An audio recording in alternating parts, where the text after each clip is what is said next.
Jos katsoo tuonne Utajärvelle päin, että saadaanko Tetreitiltä parikymmentä kilometriä asfalttia pois. Tässä vähän niinku talvi pääsi yllättämään nyt. Se on -8 astetta ja toki aurinko paistaa oikein hienosti, niin mikäpä tässä. Mutta vähän piti talvivarusteista jo pistää pyörää, kahvapussit ja sitten on nyt testissä ekaa kertaa tämä Osmo Action 4 kamera ja Ravenin tämmöiset lämmitettävät lasit. Eli en osaa sanoa, että millainen video tästä tulee. Mulla ei ole tähän mitään tuulisuojaa eikä mitään muutakaan, niin voi olla aika huminat, mutta koitetaan saada jotain aikaiseksi. Lähdetään reissuun ja katsotaan mitä sieltä löytyy. Jaha, se oli meikäläinen tän uuden kameran laittanut näköjään valokuvausmoodiin, niin ei ollut muuta kuin valokuvia tullut koko matkalta. No, ei se mitään. Tässä ollaan vasta alkutekijöissä, niin onneksi huomasin nyt. Tällainen mukava yllätys. Elikkä vettä aika reilusti tuossa noin ihan jää pinnalla, niin pitää lähteä katsomaan mitä siitä päästään ylittämään. Nyt kun tämä kamera toimii, niin lähdetään koittaa.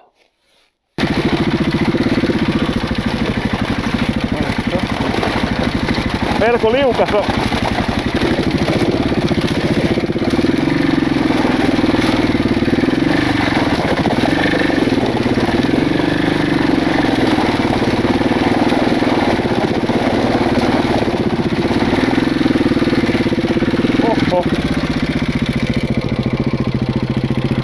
No, tulipahan oltu jäänmurtoja nyt välillä.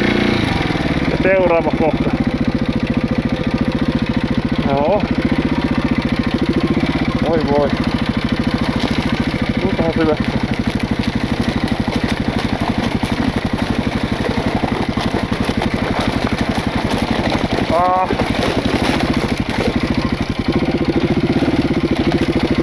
Sitten kun lyö. Joo.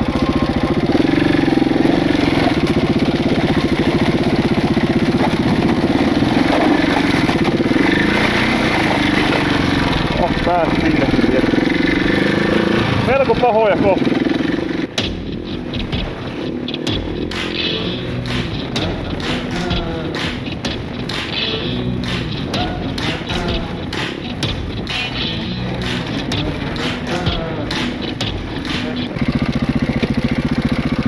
Kylläpä riittää metsä.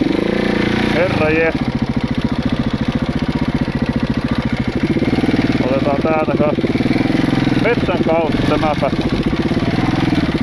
Hyvä, että laitoin ne Sealskinsin sukat jalka. Täällä niitä tarvii.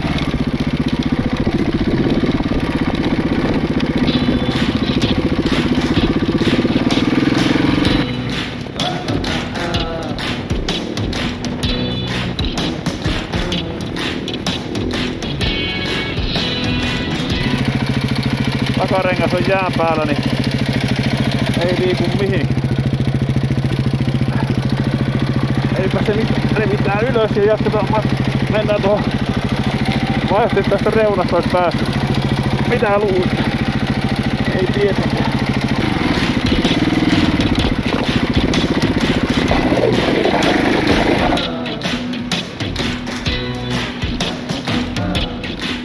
Saapa nähdä, että päästäänkö sinne, miten piti edes päästä. Aika haastavalta tuntuu tällä hetkellä tämä matkan.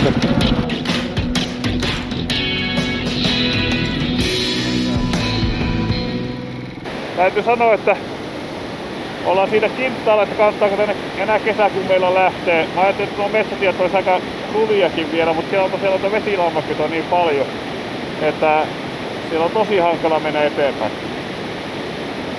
Pyörä uppoo sinne ja jää sutimaan ja muuta. Mutta ei lätistä enempää.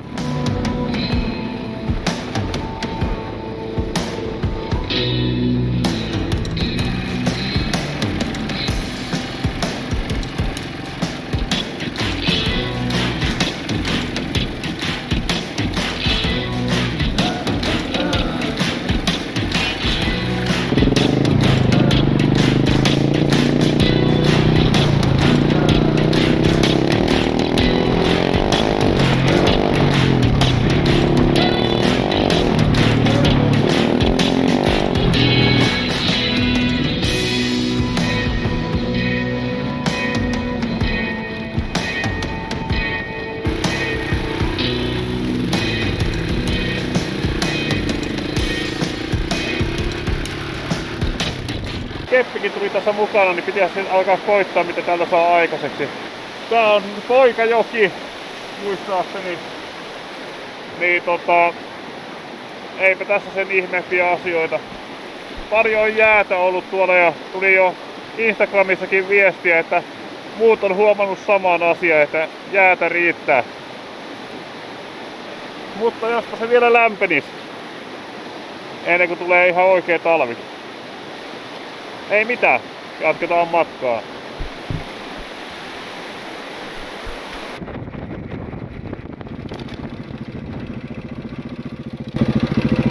Joo, se reitti lähti tosiaan tosta, tai nykyinen reitti jatkuisi tuonne suoraan.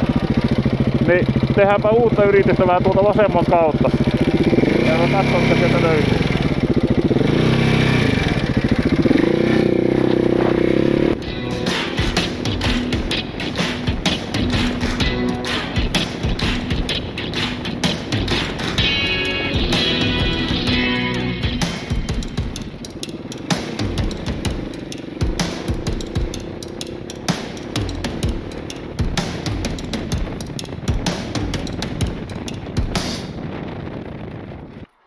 Ollaan Utajärvelle päästy. Tämmönen tulisi tähän reitille. Aika hienon näköinen. Muuta kun jatketaan matkaa, ainakin tähän mennessä näyttää tää uusikin reitti ihan hyvältä.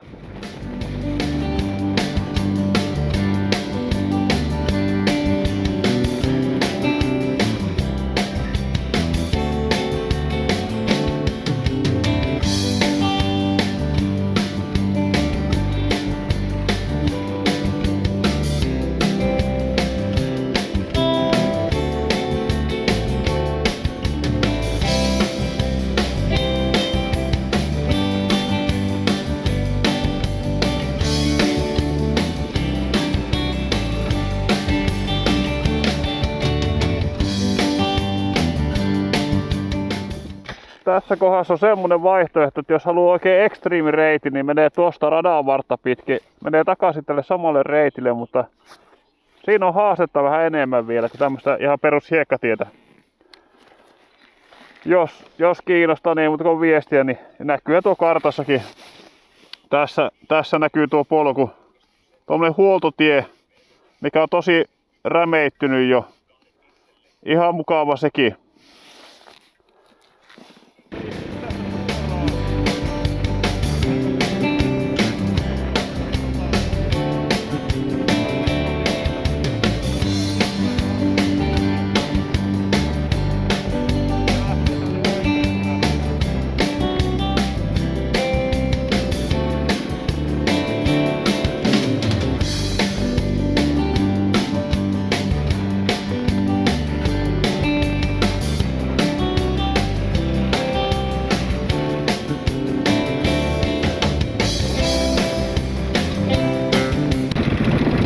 Täällä on tämmönen hieno näköalapaikka, mennään kattoo tänne.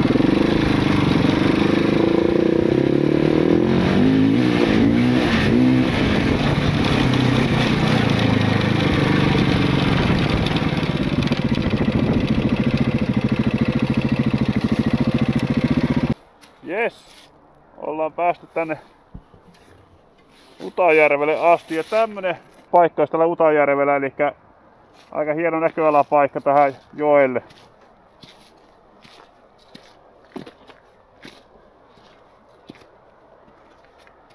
Tarkoitus olisi tämä tosiaan tähän TET-reitille saada nyt sitten seuraavaksi. En tiedä kuuluuko tuossa aikaisemmin videolla, mutta se tämänhetkinen reitti meistä tuolta sillan ylitteen ja tuota asfalttitietä 20 kilometriä suurin piirtein. Ja nyt olisi aika saada joku muu vaihtoehto sille. Mahdollisimman paljon soraa tietenkin, niin sitä ollaan täällä hakemassa. Mutta jatketaan matkaa. Tervetuloa katselemaan tätäkin maisemaa, jos ajatte tästä ohitte. Varmasti moni on tuosta ajanut, mutta ei ole poikennut täällä näköalapaikalla. No niin, katsotaanpa vähän karttaa sen verran tässä näytän, että tässä menee se alkuperäinen reitti tänne lähtee menee aika pitkälle tuota asfalttitietä, niin nyt ajattelin, että mennään tästä tänne Utaselle asti ja sieltä lähdetäänkin metsäautoteitä ja sieltä päästään sitten tänne takaisin tänne reitille, eikä tulisi yhtään asfalttia. Ja katsotaan miten meidän käy. Se olisi mahtavaa, jos toi reitti onnistuisi. Lähdetään menee kattoon.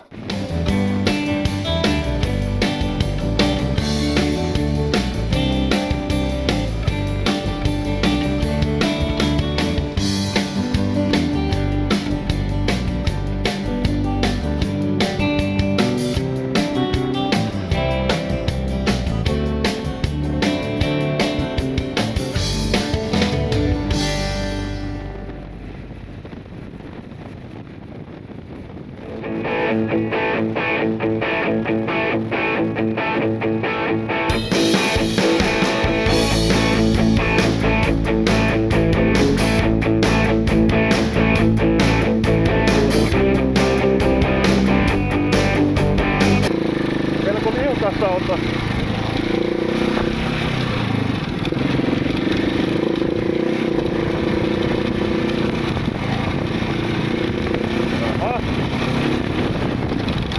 Melko makeen näköinen pätkä tässä. Täällä ollaan ja mennäänpä kattoo vähän. Tähän mennessä reitti on nähty tosi hyvältä. Ja nyt ollaan tällainen kiva metsäautotie tässä näin. Vähän kivikkoja ja muuta. Portti tähän on pistetty, mutta näyttää myös siltä, että ei se ihan hetkeä ole kukaan sulkenut eikä käyttänyt. Että voisin veikata, että täältä saa pääsääntöisesti auki. Mutta no, pitää miettiä sitten, että voiko tätä pistää tuohon reitille vai ei, kun tässä tommonen portti on laitettu. Mutta eihän se tietysti se portti mitään haittaa, jos se on auki. Jatketaan tienajelua ja katsotaan nyt pääseekö siitä edes muutenkaan mihinkään vai ei. Ja muuten tää pätkä on tosiaan ollut tosi hieno. Versus asfaltti, niin kyllä mä tänne enemmän lähtisin ajelemaan. Mutta mennään katsomaan mitä tuota edessäpäin löytyy.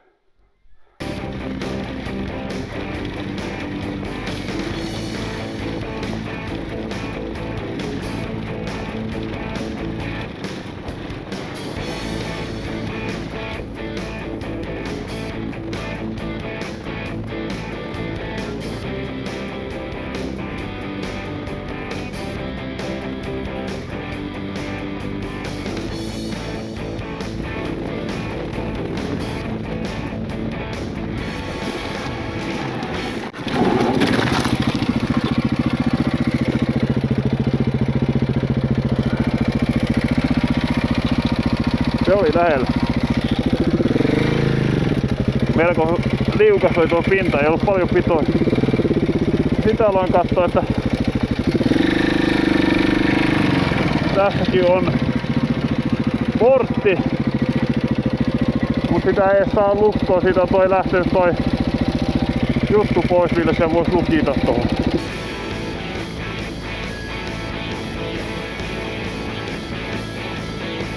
No niin, reitti olisi ajettu. Tuossa yhdistyy 500 metrin päässä takaisin tuohon TET-reitille ja jatkuu siitä sitten tonne Puolankaan päin. Tässä nyt oli tosiaan portti tossa ja sitten oli toinen oli tuolla. Tuolla noin, niin ne pitäisi oikeastaan nyt sitten miettiä, että se oli se toinen portti tossa kohdassa, että halutaanko tää reitti laittaa. Mä oon tähän tehnyt toisen reitin, mitä mä nyt lähden seuraavaksi katsomaan vielä. Että jos täältä päästäis ton ongelmahan on aina tämä joen ylitys. Ja täällä olisi tää Etusaari. Niin silloin me voitaisiin tehdä tämmönen reitti, että tää menisi täältä näin, niin käännytäänkin tuolta vasemmalle ja lähdetään kohti tänne Etusaarta. Ja sieltä tohon tielle taas tulee hiukan asfalttia tohon noin, mutta lähtis pois sitten kuitenkin niin suurin osa. Tarkistellaan, että toi reitti toimii ja siellä ei ole mitään portteja tai kieltomerkkejä ja sitten lähdetään kotia kohti.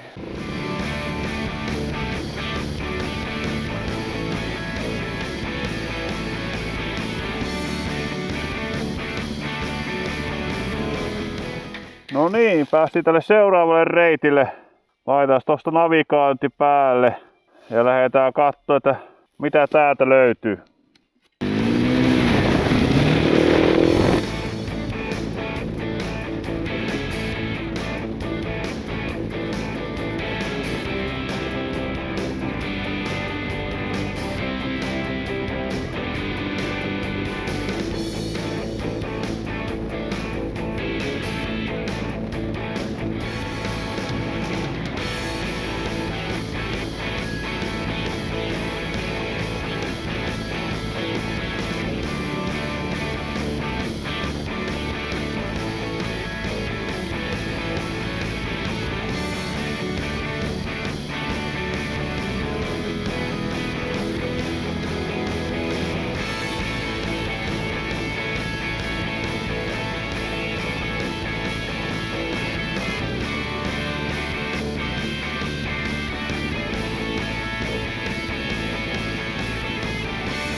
No niin, Kemilänkylän tielle.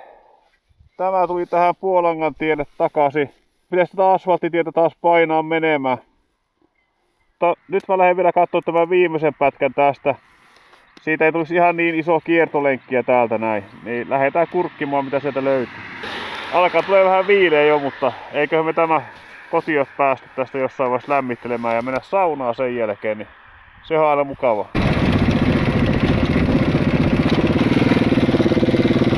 Tämä ei välttämättä ole paras mahdollinen tästä meitä ihan läpi.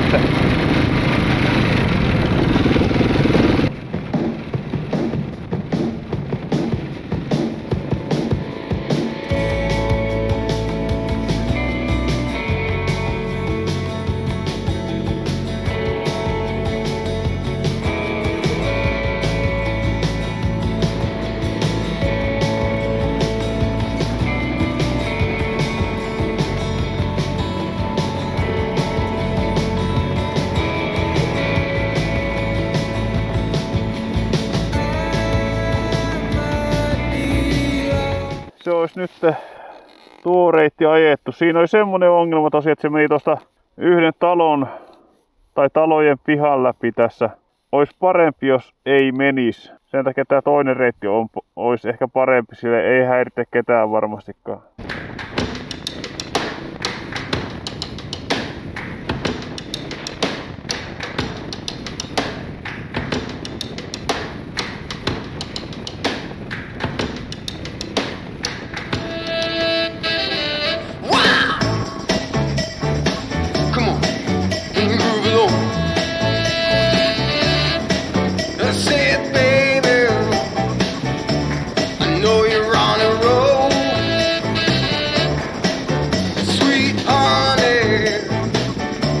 Let's take it real soon. You know we got what you need, baby. So take it move along.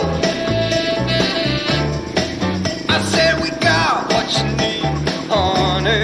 Come and groove along. Come on. Rolling on the highway, you know. Wow. Come on, and move along. Come on, said babe. I said babe. Oh honey, come and move along.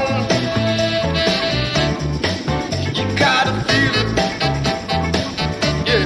You gotta move along. You gotta feel it.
Talvi tulossa, kun alkaa suosikkipuustakin lähtemään jo kaikki lehdet pois. Mutta niin sitten keväällä taas lehtiä ja muuta. Aika hankala ajaa nyt, koska tässä on traktori mennyt. Niin on tullut aika röpeillä tuo pinta. Että onkohan täällä käynyt joku traktoriporukka ajaa vähän crossia kanssa. Mut joo, ei muuta kuin eteenpäin, sanoo mummo lumihangessa.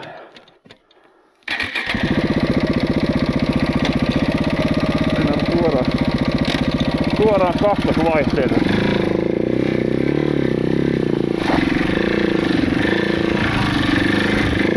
Ei mit. Oh! Että homma kyllä melkoinen tärrääminen tässä nyt. Sitten on vielä tärisee mukavasti ja sitten on vielä vasta-aurinko, niin ei meinaa nähdä, että mitä täällä on täällä maassa. Hankalasti meni.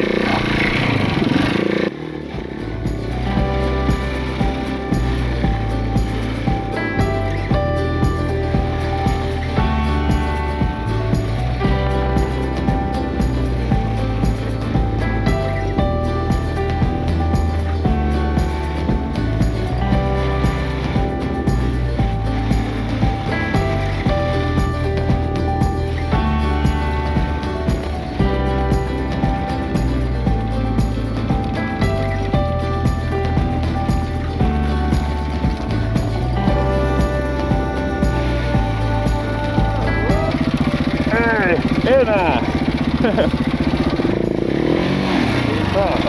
Nyt se on jumi. No eihän se. No, kyllä se siitä nousee.